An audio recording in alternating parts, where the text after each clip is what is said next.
Qu'on perde 100 livres, qu'on perde 200 livres, c'est pas le plus important pour s'aimer, en fait. Quand j'avais environ 12 ans, j'étais allée dans une école secondaire et puis c'était la rentrée pour moi, j'étais nouvelle. J'ai subi de la grossophobie pas mal la première année. On pourrait dire de l'intimidation aussi. Ce qui s'est passé, en gros, c'est que j'avais des formes plus généreuses que les autres filles. J'étais pas forcément ronde, mais les regards on me fixait souvent. Je me rappelle qu'une fois, c'était la première fois que j'avais fait l'épilation de sourcils.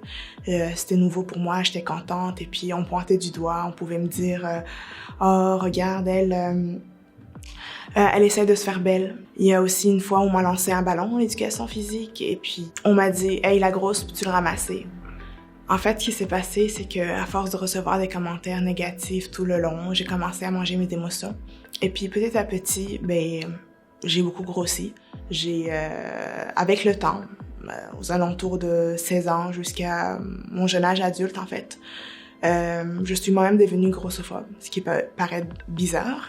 Mais ce qui s'est passé, c'était comme une projection que je faisais sur les gens parce que j'avais de la misère à m'accepter moi-même. Donc, j'ai commencé moi-même à dire des commentaires qui peuvent être négatifs envers les gens.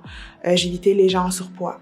J'ai réalisé qu'il fallait que j'arrête moi-même de participer à cette grossophobie-là en étant plus indulgente envers moi-même et les autres. En fait, je suis allée voir une nutritionniste qui m'a beaucoup aidée dans mon parcours en tant qu'adolescente. Elle a pu me montrer et m'apprendre que chaque personne a un poids santé différent, que je ne suis pas obligée de atteindre l'objectif de la minceur pour être bien dans ma peau. J'ai grandi et j'ai appris qu'en fait, que la diversité corporelle et puis le fait d'être différente ou d'avoir des rondeurs, ça peut plaire à beaucoup de personnes, puis en fait, c'est beau en soi.